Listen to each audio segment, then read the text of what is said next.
Let's take a moment to hear from this week's sponsor, HelloFresh. With HelloFresh, you get farm-fresh, pre-portioned ingredients and seasonal recipes delivered right to your doorstep. Skip trips to the grocery store and count on HelloFresh to make home cooking easy, fun, and affordable. That's why it's America's #1 meal kit. Pre-portioned ingredients help cut down on food waste, while step-by-step instructions make cooking a breeze, not so much of a chore. HelloFresh gets it you want options when it comes to what you want to make for dinner, not just the same old thing all the time.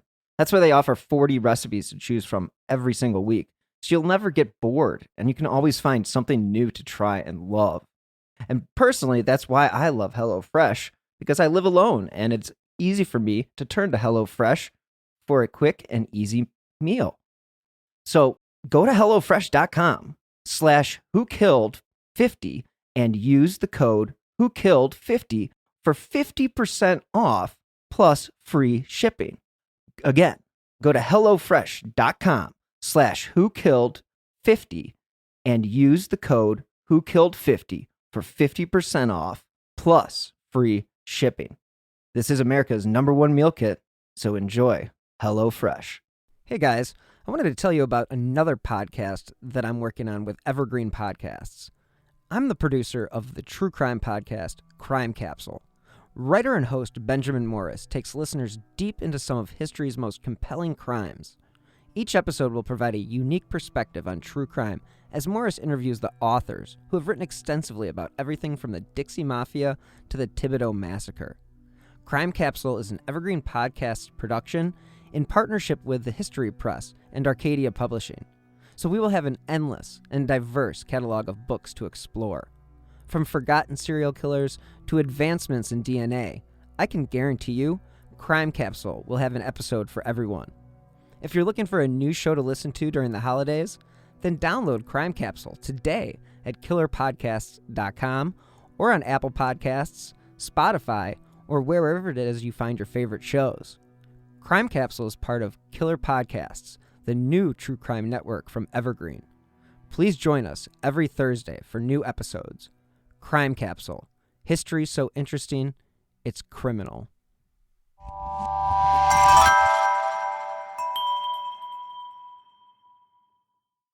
Slow Burn Media and Evergreen Podcast presents Who Killed, a podcast that provides a voice for the voiceless. Well, we know wolves killing livestock has been a big concern all along as the state starts to reintroduce them. We're going to, of course, continue to follow this story for you closely. Now to Boulder, where this month marks 25 years since JonBenet Ramsey was murdered. New advancements in DNA technology has provided Boulder Police and the Colorado Bureau of Investigation a new look at over 750 crime scene samples.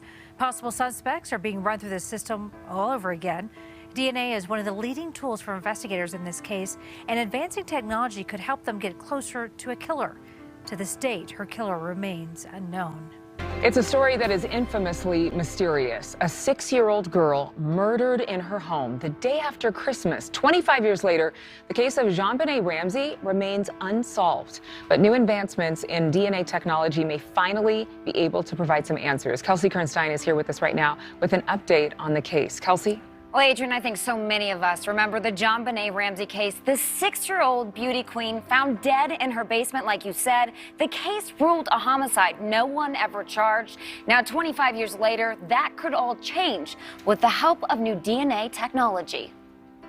December 26, 1996. JonBenet Ramsey's mother reports her missing. Later that day, the body of the 6-year-old beauty queen is found in the family's basement, strangled, and her skull broken from a blow to the head. Suspicions initially surrounded the young girl's family, but they were eventually cleared, and no arrests were ever made. There is a DNA profile running in the DNA database and has been for 20 years, so there's never been a match. Now the Boulder Police Department says it's working with state investigators on future DNA advancements to try to crack the case. What it indicates to me is they're going to go talk to somebody that does investigative genetic genealogy.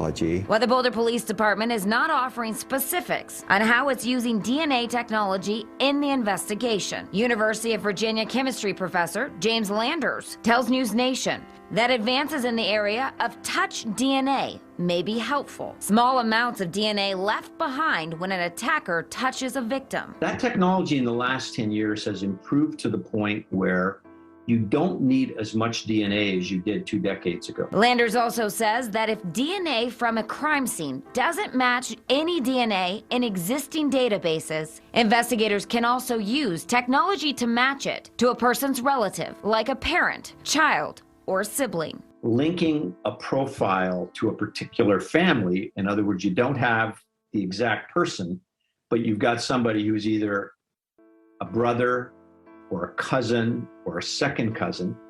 And the Boulder Police Department says it cannot answer any specific questions in the case, but also said it's actively reviewing genetic DNA testing processes to see if those can be applied to the case moving forward, Adrian. Yeah, it's just bizarre that even after all this time, with all of the technological advances we've had, we still don't know what happened. 25 years later, Adrian. Thank you, Kelsey.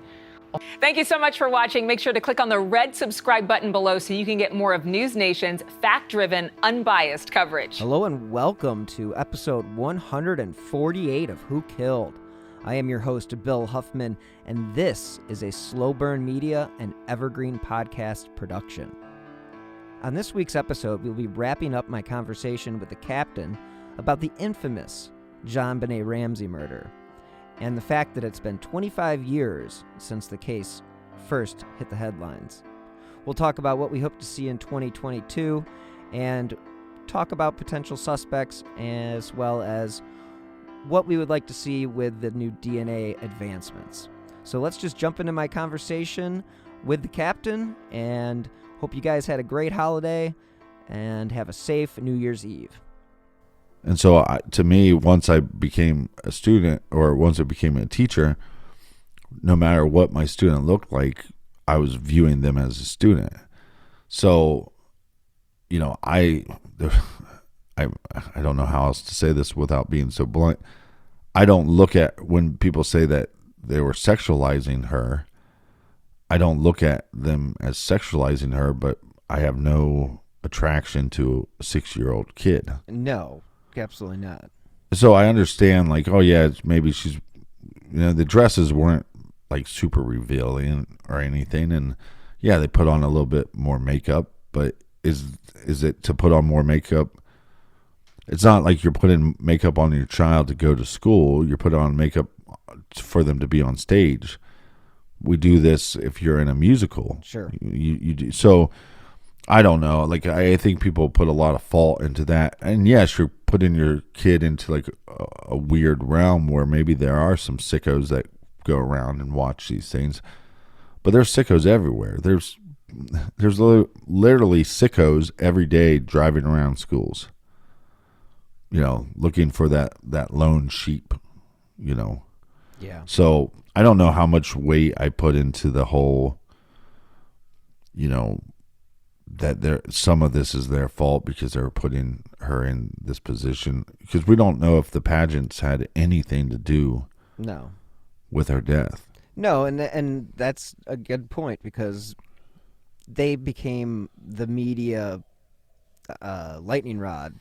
That was an easy thing for them to put up to kind of generate outrage and almost blame the parents by saying and putting out those videos and questioning, having panel discussions on Nancy Grace or whatever about whether or not, this is what parents should be doing with their children. Are they exploiting them? And it's just like, okay, well, yeah. Are they exploiting their child by spending thousands upon thousands of dollars they're to put spoiling them? But yeah, I mean, my problem with the pageants would just be like, depending on what their talent would be or how they answer the stuff, I mean, like if you're doing magic tricks, I don't know, but I don't think it's wrong to push your children, whatever it is. If they're going to sign up for guitar lessons, push them to be the best guitar player they can be. Yeah, I agree. And with that. Or if your kid signs up for soccer or baseball or whatever, they're not quitting halfway through the season. So I don't mind the aspect that it was something that Patsy did herself, and so she wanted to expose her child to that world. I don't know if that's a bad thing. Yeah, because I think like the other problem too is like the majority of kids that are molested by somebody they know. So then you're going to start putting the blame on the parents because they were friends with creepos. You know what I mean? Like, and they just didn't know that they were creepos. So it's I don't hard know. to know what's in people's closets if they're in people's closets. And again, you don't. Well, Adam always- Carolla, What's that? Adam Carolla had this great thing where when they needed like a volunteer, kids are going camping this weekend. We need a volunteer. The first two guys to raise their hand, they're out. Like, I'll do it. Nope. And then you try to find the guy that doesn't, like 100% doesn't want to do it. And that's the guy you want chaperoning the kids going camping. I agree with you 100% on that one. That's a very good one. Good job, Adam Carolla. Yeah. Little credit where credit's due.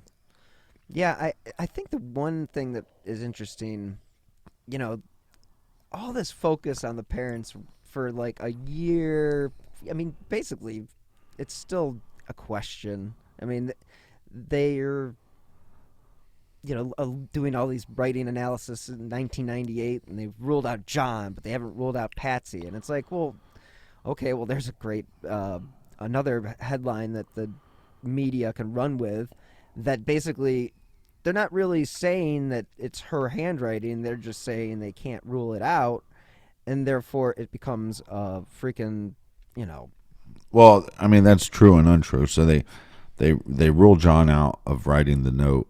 They say that we didn't rule out Patsy, but at some point law enforcement leaks to media that the handwriting sample matched Patsy.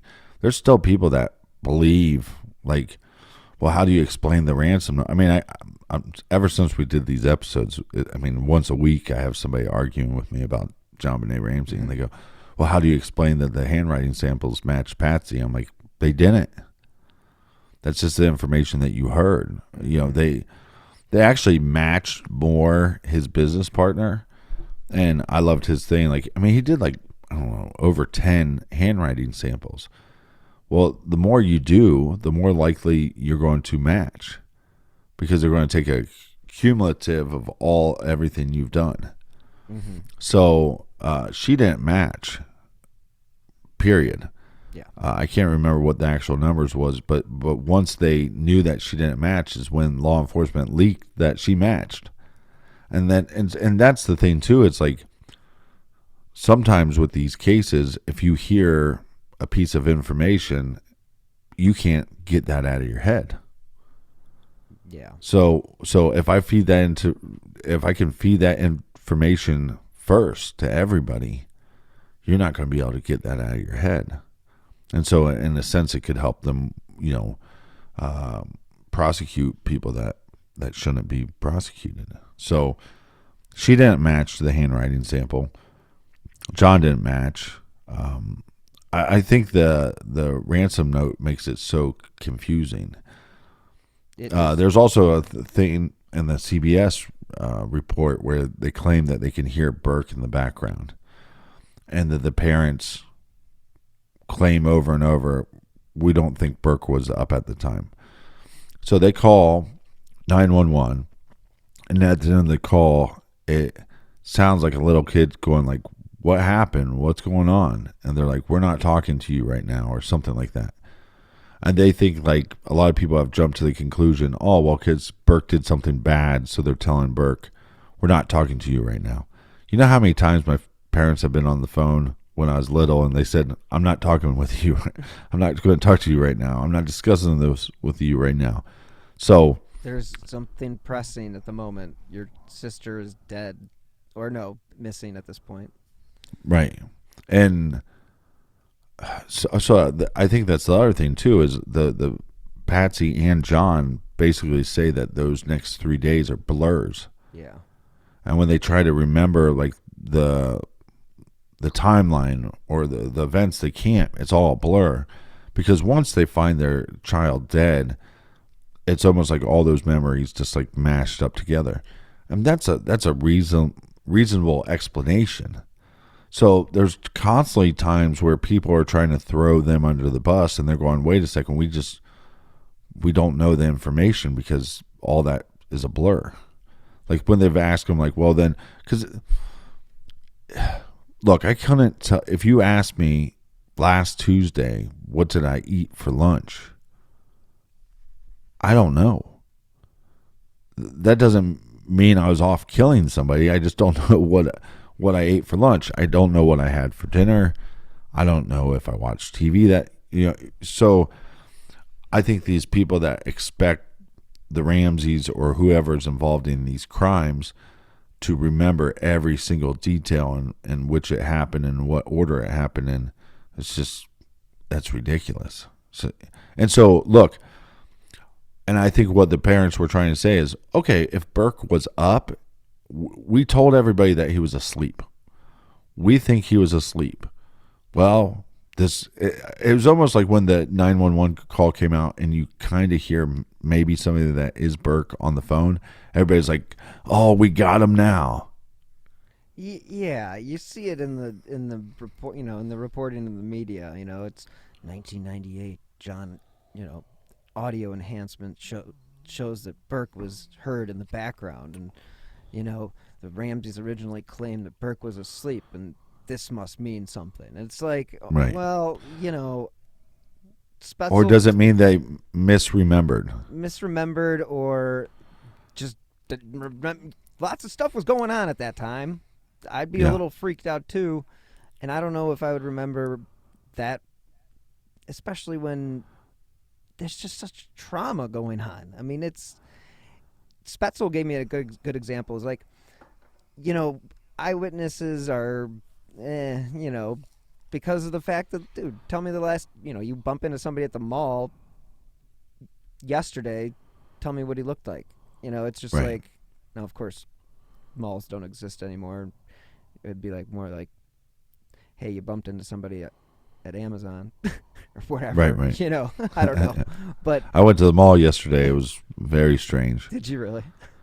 Yeah, it was like a nice mall. I'm like, 20 years ago, it was a nice mall.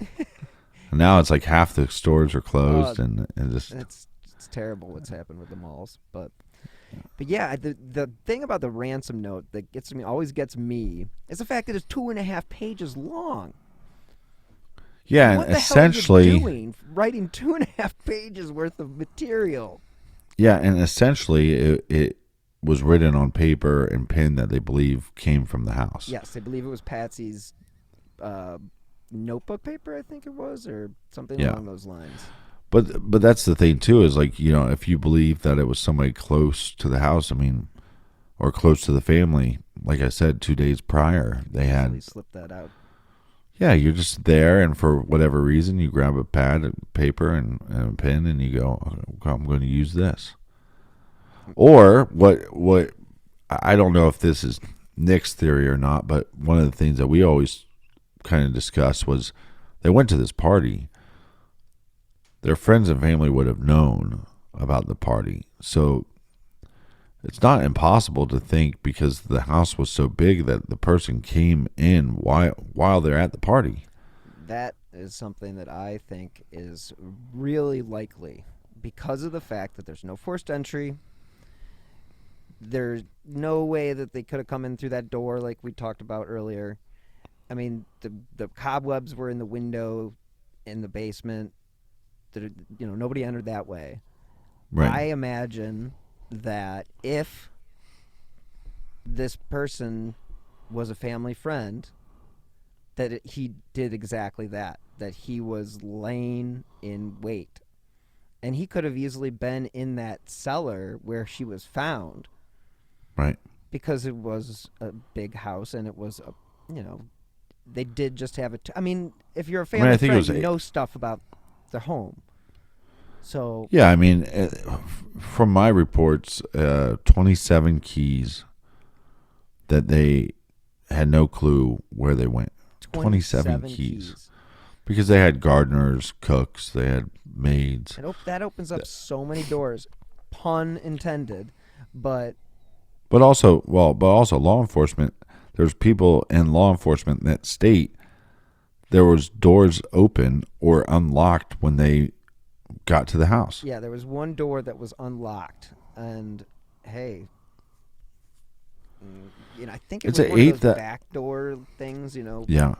But again, if you know the house, I know like my grandparents' house, they lived in a big old house in Clifton Park, which is an old money area here in Northeast Ohio, and they had like a an old cellar, and there was an extra door that was in the back behind.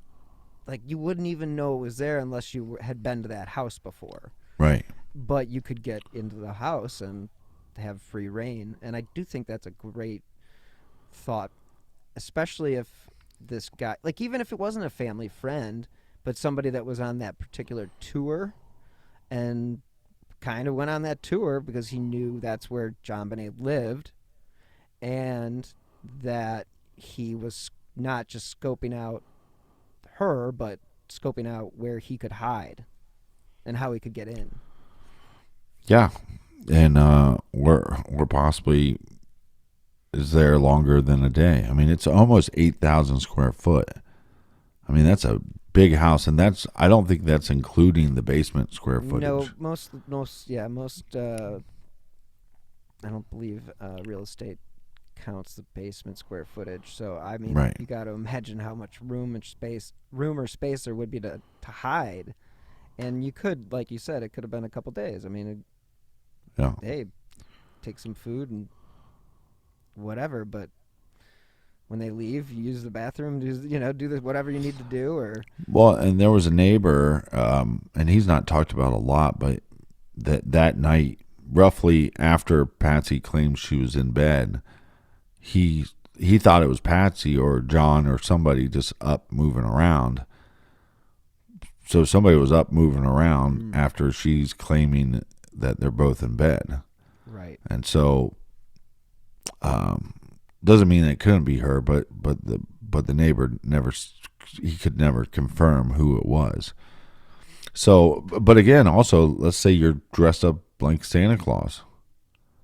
You show up, I'm going to dress up like Santa Claus. If they see me and I'm a family friend, I'm like, oh, I was just dropping off these gifts for JonBenet and Burke. I just wanted to surprise them. Here's the gifts I got. All I have to do is show up with a couple gifts in your Santa Claus suit. I mean, I believe somebody fed her. I don't think it was Patsy. But again, even if it was Patsy and Patsy doesn't remember that doesn't mean she's a killer. It just means that she's misremembering information. And again, I when even saying that makes me seem like I'm giving him such a benefit of the doubt. But I would just have a hard time. I mean, you look at West Memphis 3, for example, all those parents that are dealing with their child the next day that they find dead, all of their stories are a little, you could dive through and pick through and go, this person's lying. But I don't think the person's lying. I think they're just misremembering because it was I couldn't imagine a more traumatic situation for a parent. Yeah. I mean, you got to imagine, especially in the cases like West Memphis 3, and we're talking 30, I mean, was that 92, 91? I don't know, something along those lines. But, Yeah. and, oh, gosh, I mean, again, it's so hard. Who won the Super Bowl last year or 2 years ago? I mean, or who won the World Series? Things that you think you would remember, and you're just like, oh, I Right. don't know. Does that mean I was out on a killing spree during the Super Bowl? No. Right. But I just don't, I can't remember. Or like, even just like thinking about the holidays. Happy holidays, everybody. Yes, happy holidays. But even holidays, 10 years old, what did you get? I don't remember. I don't remember what I got. Specifically, as a 10-year-old, no, I have no recollection. I mean, I can say I got a Nintendo at some point. Some point. right, yeah. Yeah. I don't know. I don't know. I mean, I wasn't cool enough to ask for like cool gifts. I still remember like CDs were becoming a popular thing, but I didn't have any. So like my parents were like, "Do you want to?" Because I was like, "I want a boombox," and they're like, cool. Do you want a CD player on it? And I'm like, not necessarily. I don't need one. And so since my dad is so practical and cheap, they bought the tape player boombox. Oh, And then like a year later, I was like, oh, well, this is kind of obsolete now. And so I asked my dad, well, why didn't you buy me a boombox with a CD on it, a CD player on it? And he's like, well, at the time, the tape deck ones were so cheap that he was like, well, just get him the cheap one. That's what he asked for. And my mom's going, no, we need to get him the CD player one. He's like, nah, that's not what he asked for. He asked for this cheap one. So no, I don't know how much. And look, and why do we point guilty finger at somebody because they don't remember the information? I mean, I understand that some people think that they're lying, but I think the person was going to take them. I don't think the person was ever going to take them back. I don't think they were going to hold them for ransom and take them back. Mm-mm. You know what I mean? And like get this payday. I think they were going to take them somewhere because the crime was motivated sexually. And they're probably going, probably similar to like the Amy Mihalovic situation. Take her somewhere and then eventually, kill her to cover up that crime. But the fact that she never got out of the house, that's what makes the story so much more interesting, is that you have this ransom note. And also, like, back to the pageants, if the parents want to blame themselves for anything, without those pageants and without those videos and without the millions upon millions of pictures, this case would have never been as big as it was. Because nowadays, you take even like Delphi, for example, both victims were on social media. Their parents were on social media. Their friends were on social media. You can start gathering up hundreds of images of the victims very quickly. And back in the 90s, that just wasn't possible.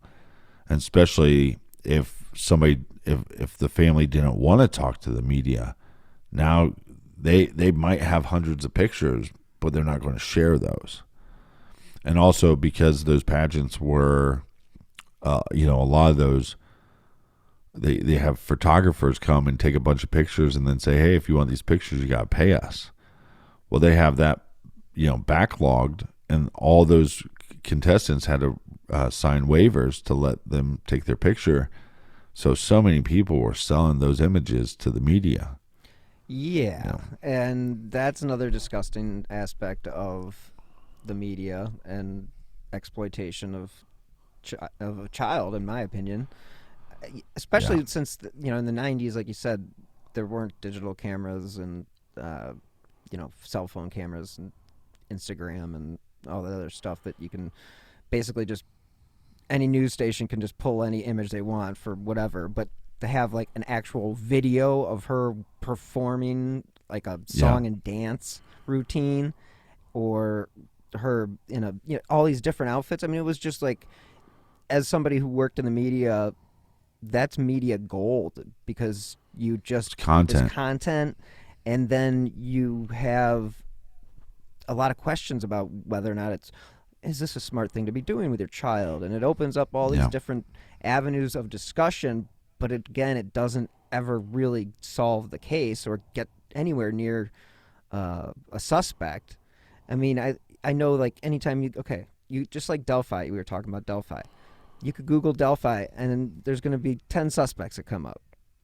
Just because something happened and they sort of look like Bridge Guy or whatever.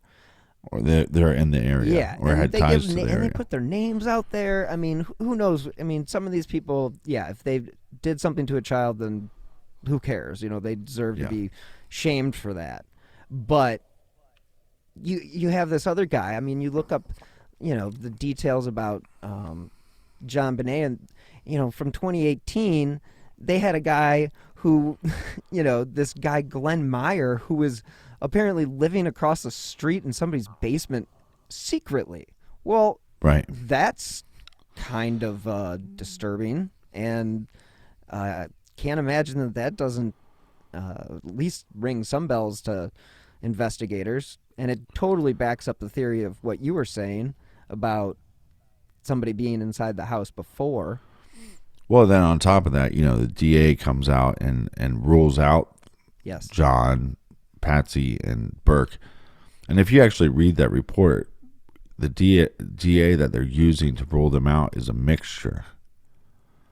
So that doesn't mean that it couldn't be John. It doesn't mean it couldn't be Patsy. It just means that it's like the dumbest thing. Like we're going to double down on them and blame them for this murder, put their life through hell, and then come back and apologize. But the apology doesn't make any sense because you shouldn't be clearing them anyways, because the evidence doesn't actually clear them. But and I'm glad that you reached out to just talk, because it's always good to talk to you. But today they come out with this information that, hey, we do have DNA and we can test it. I believe it'd be familial, however you say that. Yeah, familial. Yeah, I can't do it. Yeah, this is the statement from the police, and it's short and sweet, but I'm just going to read it verbatim. And it's the statement on the 25th anniversary of the JonBenet Ramsey murder. As of December 2021, the Boulder Police Department has processed more than 1,500 pieces of evidence related to the murder of JonBenet Ramsey. JonBenet was 6 years old when she was reported missing on December 26, 1996, after her family reported finding a ransom note inside their home in the 700 block of 15th Street. Her body was found in a basement room, and a later autopsy revealed that the cause of her death was strangulation. As of December 2021, that evidence has included the analysis of nearly 1,000 DNA samples. The BPD Major Crimes Unit has received, reviewed, or investigated more than 21,000 tips, letters, and emails, and detectives have traveled to 19 states to interview or speak with more than 1,000 people in connection with this crime.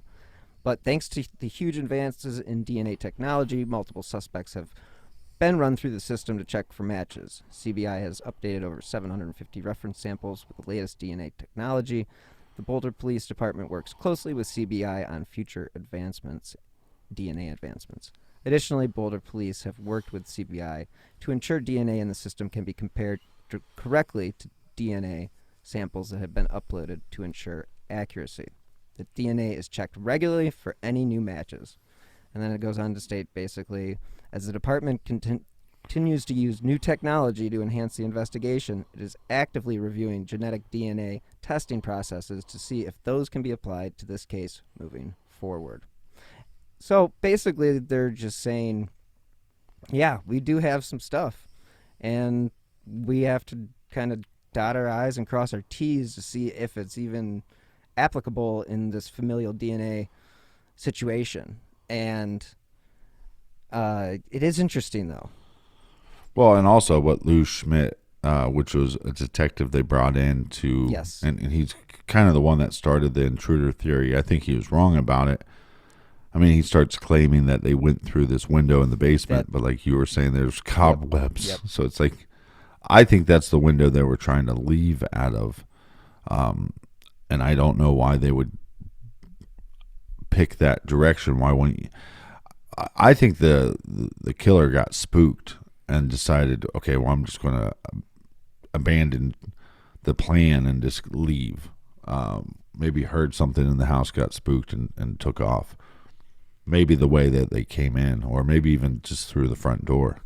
I mean, who knows? I mean, it wouldn't be that suspicious on Christmas night, even if it was midnight or after 1 o'clock, that you saw a guy in a Santa suit walking out of a house.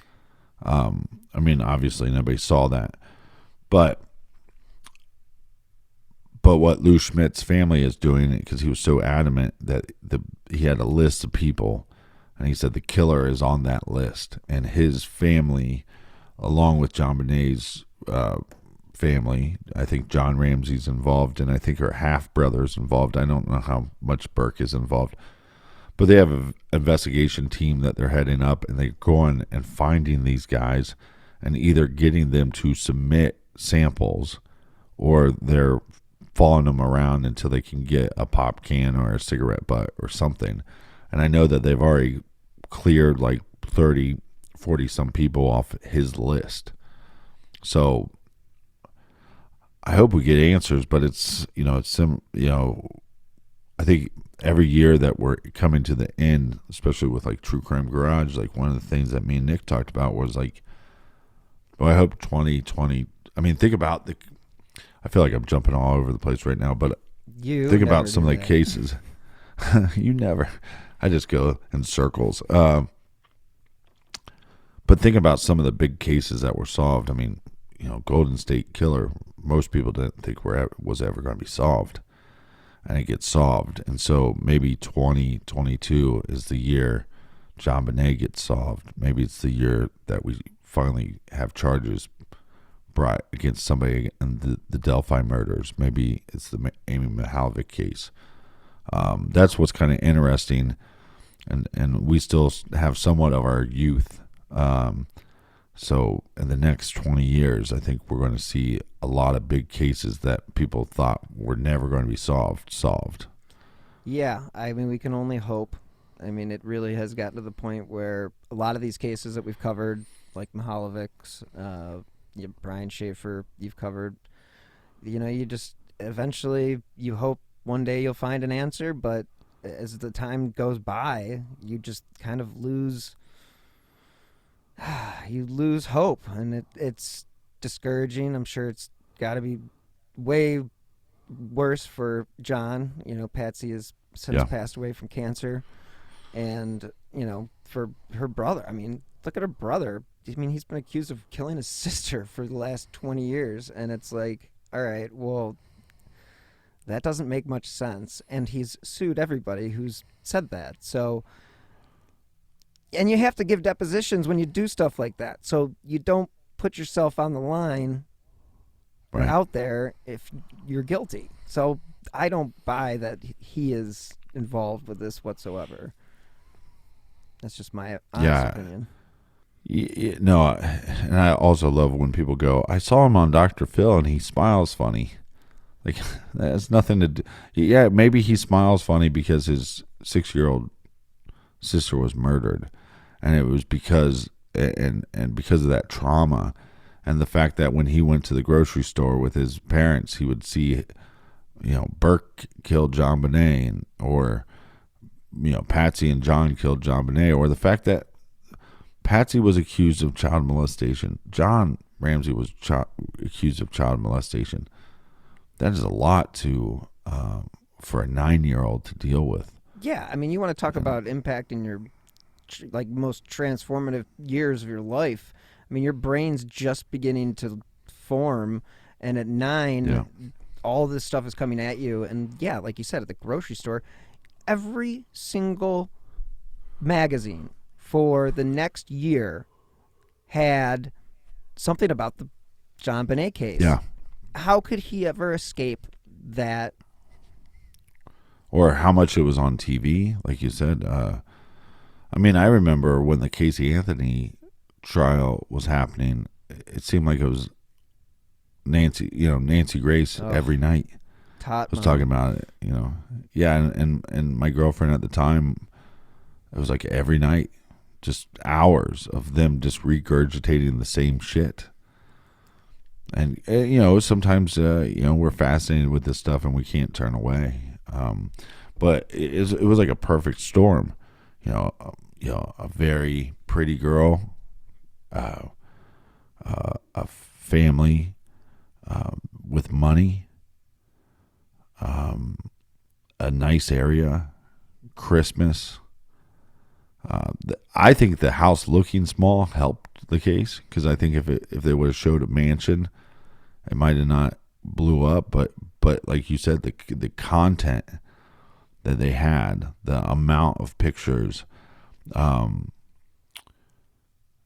there was a new thing that came out. It was supposed to be a series. I think it only lasted one episode, and so maybe they just did a pilot and then released it. But John Ramsey actually showed the last picture that he took of JonBenet, And she, of course, she's like a 6-year-old kid, so she has no makeup on, and she looked tired, and she was just looking up at her dad like, I'm tired, can we go home now? And that was the night that he took her into the house and put her to bed, and that's the night that she was killed. And I don't know if you do this, but, you know, I feel like sometimes true crime scars you a little bit, and I'll go to a family function around the holidays, and they'll be like, oh, well, little Joey, you know, he's growing up. I go, yeah, he's looking pretty big now.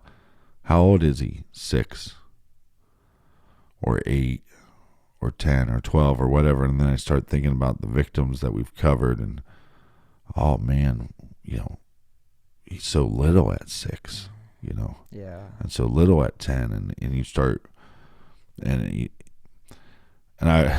I'm good now. I don't let that slip out of my mouth. Oh, that's the same age as the victims in West Memphis 3, you know. Yeah, the West. I mean, especially with all the graphic pictures that were included in, Paradise Lost documentaries. I mean, those are images that. Well, same with JonBenet though. You know, those where you can see, you know, autopsy photographs of her neck and different parts of her body, and you know, it's a tough case, and people always ask me if you could solve one case. I mean, right now it would be a toss-up between the Delphi murders and JonBenet, but I think there's a lot of armchair detectives, a lot of sleuthers that still gravitate to the JonBenet Ramsey case, and if it was solved, then maybe we would learn from our mistakes and maybe move forward in a better direction. So then we could work harder on some other cases. Yeah, and I think that JonBenet unfortunately falls into that white girl, pretty blonde syndrome that the media falls for every time, you know. Yeah, but maybe she started it. Nah, I mean, it's possible, but I mean, it's always. I mean, Amy was a big story. So I mean, again, it's just like there was just so, like you said, there was just so much material that they had to work with that they could continue telling new sides of the story. And then let's not forget that, you know, John and Patsy, you know, there was all sorts of rumors that they weren't cooperating with police, and then, you know, then they get named as suspects, like you said, and then it's like, okay, all right, where is this really going? I mean, it's like... Well, think about how many books and movies and documentaries were made where they could just... We're not going to tell you any new information, but there's new pictures you've never seen. Yeah. And it might just be some Christmas photos that they found from 2 years ago. Because that's the other thing.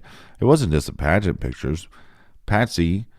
They had money, so they liked taking family photos. Sure. You know, we took a family photo a couple days ago, like the whole like cousins and everybody, and I was like, we haven't done that in like 25 years. I know. I was thinking about doing that the last time our family was together. I'm like, we need to do like we used to do that. It seemed like we used to do it every time we got together. You know, like, and now sit on the steps and like have like the different generations, and it's like now that we have cell phones and stuff like that with more accessibility than ever, we just don't take family as many. It's weird. Yeah, I don't know. So no, but you know, I wish the case would get solved, and that will be my wish this year on Christmas and on the New Year's that. I mean, like this, off the top of my head, that we solve JonBenet Ramsey's case, we solve Delphi murders, and we solve Amy Mihalovic. And if we could solve those 3 next year, it'd be a pretty good year. It'd be a hell of a year.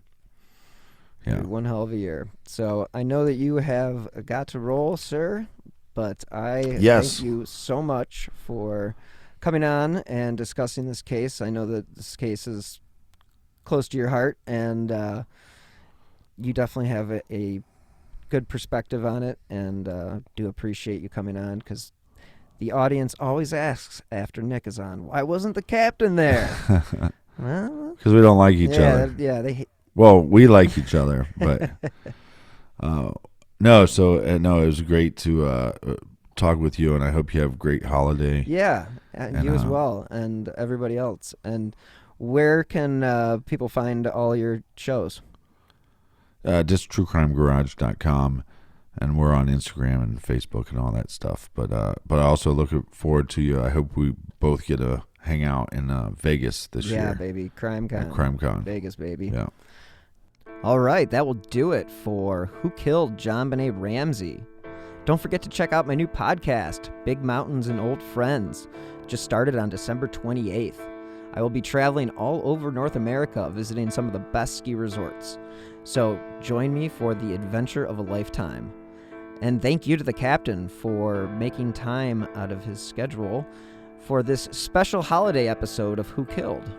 And thank you to Evergreen Podcasts for bringing me on board as not only a producer, but a place to host my show.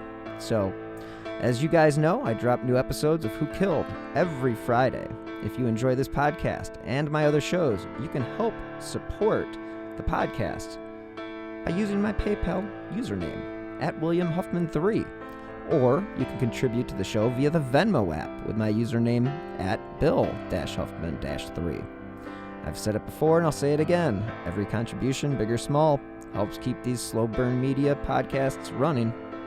You can also help support the show by leaving a 5-star review on Apple Podcasts or wherever it is you listen to your favorite shows, because those 5 stars do help to keep the important cases that I cover, such as the Amy Mihaljevic case, in the spotlight.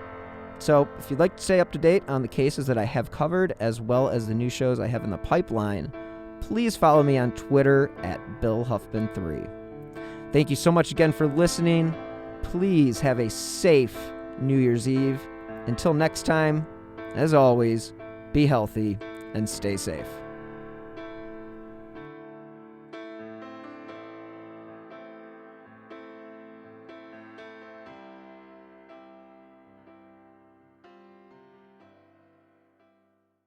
Have you ever wondered about things that go bump in the night, or objects in the sky, or other things you just couldn't explain?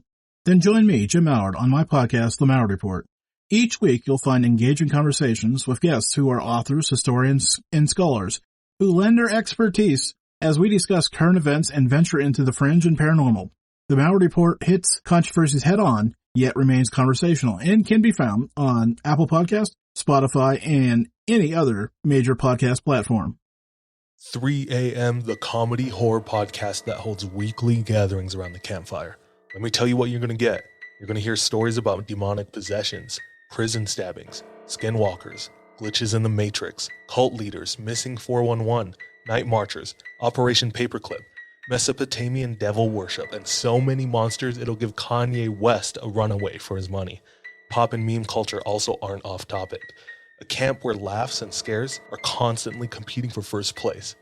We're just a group of friends, trying to bust each other's balls, find the best stories, and expand the circle in the process.